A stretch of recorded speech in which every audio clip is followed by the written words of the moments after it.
Nunca. Sí. Un beso, un beso. Bueno, ahora sí nos ponemos serios porque recién lo contábamos, ¿no? En la imagen del día, la verdad que la cifra de pobreza que conocimos a partir del trabajo que hizo el Observatorio de la Universidad Católica Argentina es escalofriante. Estamos hablando del 44,7% de pobres en la Argentina. Y ni hablar cuando hablamos de los más chicos. Vamos a hablar con Eduardo Donza, investigador del Observatorio de Deuda Social de la Universidad Católica Argentina. Eduardo, ¿cómo estás? Buenas tardes. Buenas tardes, gracias por el contacto. Muchas gracias, Eduardo. Bueno, en primer lugar, remarcar esta cifra, que esta cifra habla específicamente del tercer trimestre, ¿no?, de este año.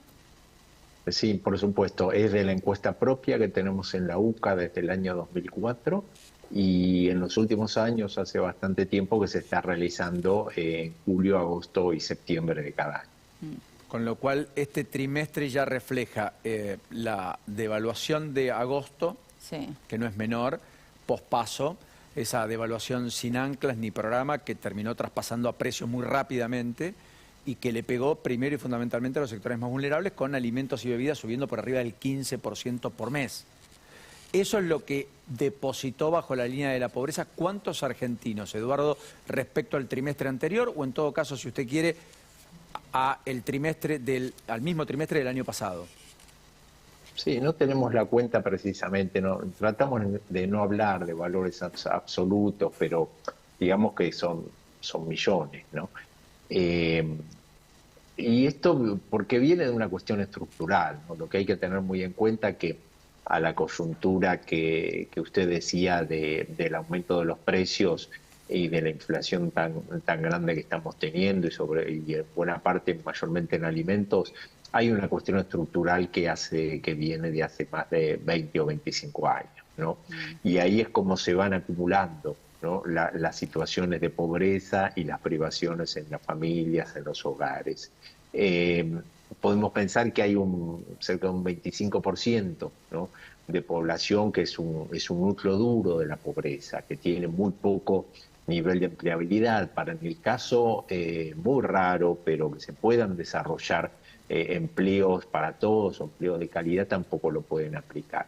Y también otro dato es la indigencia, que llega a casi el 10% de la población, ¿no?, que son los más pobres entre los pobres, ¿no?, son parte de los pobres, y que no llegan a cubrir los gastos de alimentación, ¿no? Este es un dato muy serio, es un dato que se viene manteniendo hace muchas mediciones en el tiempo, tanto en los datos nuestros con la encuesta de la UCA como en los datos oficiales del INDEC, ¿no? Entre paréntesis podemos decir que, aclarando, si hace falta aclarar, que la estadística del INDEC es totalmente confiable, ¿no?, independientemente de algunos. Lo dice por lo que dijo Alberto.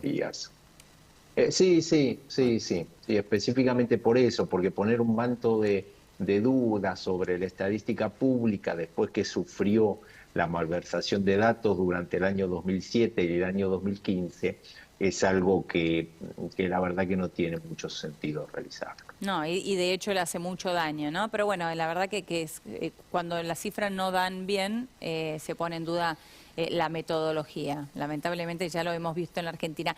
Eduardo, vos hablabas recién de la indigencia, esta cifra cercana al 10%, 9,6%. Quería preguntarte por el rol de los planes sociales. ¿Y qué pasaría en el caso de no tener esos o de quitar esos planes sociales en Argentina, que sabemos que tienen un peso realmente muy fuerte?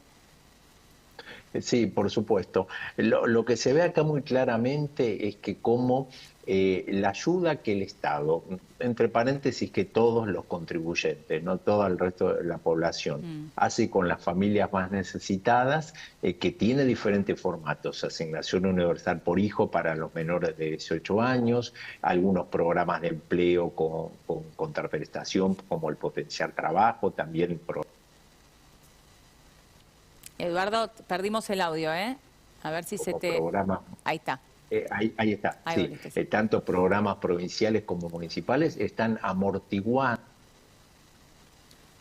Tiene una llamada entrante por Eduardo que le está obturando. Sí, disculpen que se me están encimando un poco. Es una llamada, disculpen. No pasa nada, no pasa nada. Sí.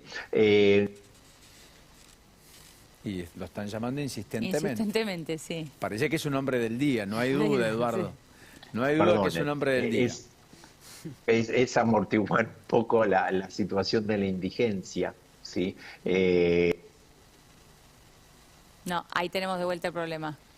A un 20%, del 10% pasaría a la indigencia un 20%, y la pobreza de cerca de este 45% un 50%. Ahora, esto me indica dos cosas. Una, que es importante que continúen, ¿no? Porque los niveles de indigencia que ustedes comentaban recién, que son tan preocupantes, por lo menos amortiguan un poco. Y otra, que no son la solución, ¿no? Que ningún gobierno puede estar contento, feliz o promoviendo como una acción de gobierno que aumente la transferencias del Estado. Al contrario, ¿sí? Lo que está indicando esto es que tiene que mejorar el mercado de trabajo, que si no mejora el mercado de trabajo no vamos a salir adelante. La situación de hace más de 20 o 25 años nos está mostrando esto, y para que mejore el mercado de trabajo tiene que mejorar la estructura productiva. Ahí se le volvió a cortar. Estructura productiva, incentivos a la inversión, Eduardo, supongo. Eso, incentivos, construcción de confianza, que tengamos políticas de estados que apunten a la producción y al trabajo, que sean consensuadas entre los actores sociales, ¿no? Esto no es una cuestión del sistema político, aunque el sistema político tiene mucha responsabilidad y es un poco el que...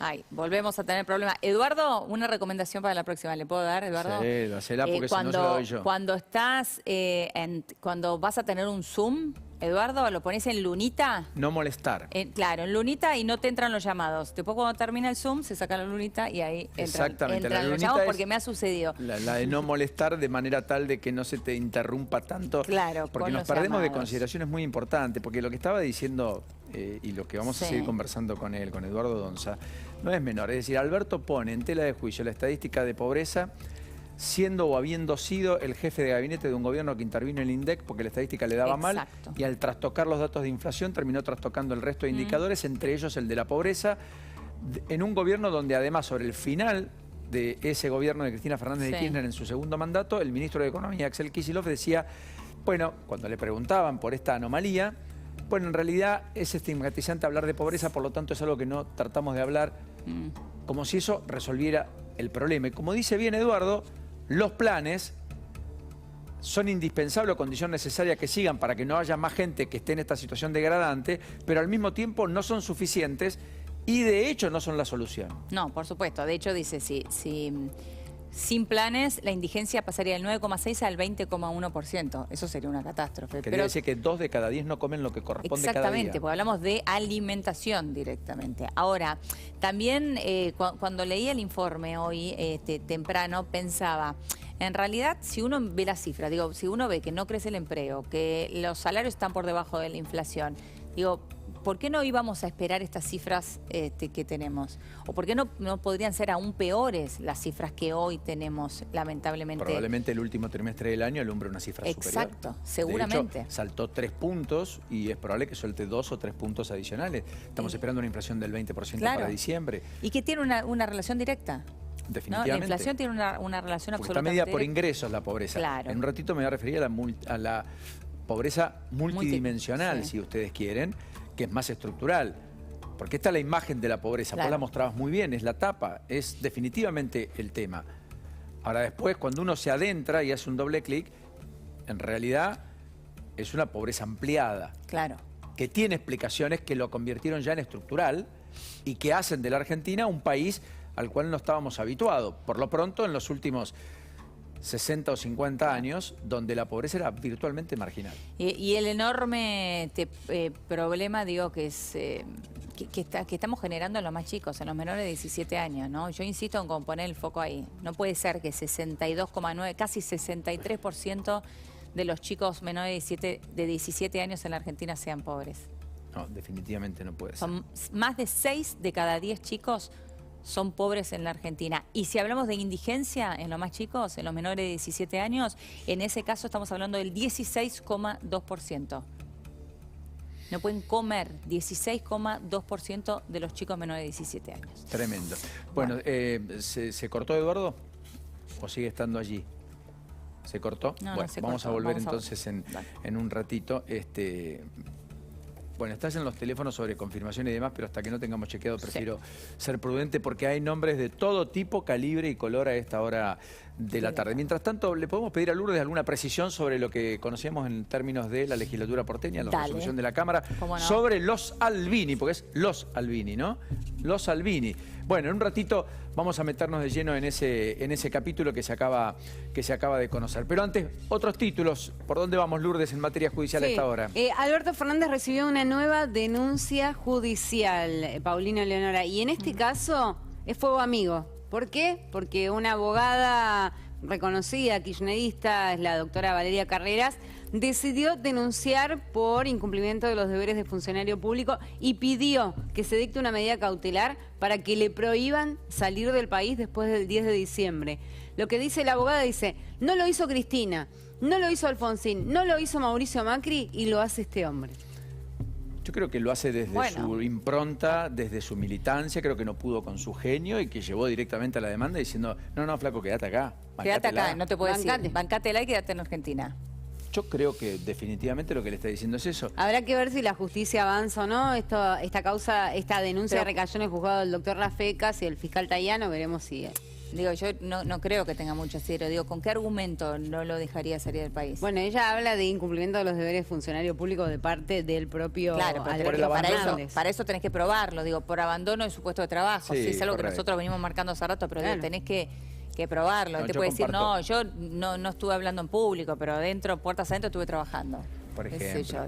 No, yo creo que no va a prosperar. Ahora digo, insisto, me parece un dato que una persona que además es muy cercana a las ideas y que propició la llegada y el desembarco del Frente de Todos en el poder, termine haciéndole una denuncia al propio presidente, que era el líder del espacio, se supone, justamente por estas cuestiones que acaba de marcar. Sí, lo critica también dentro de la denuncia que tengo acá en mi poder, justamente el hecho de cuando él hace estas declaraciones sobre la pobreza. Una de las cuestiones que ella menciona aquí es esta. Bueno, veremos a ver qué sucede con eso, pero volvemos rápidamente al Congreso. Allí está Carla Ricciotti, acaba de entrar Victoria.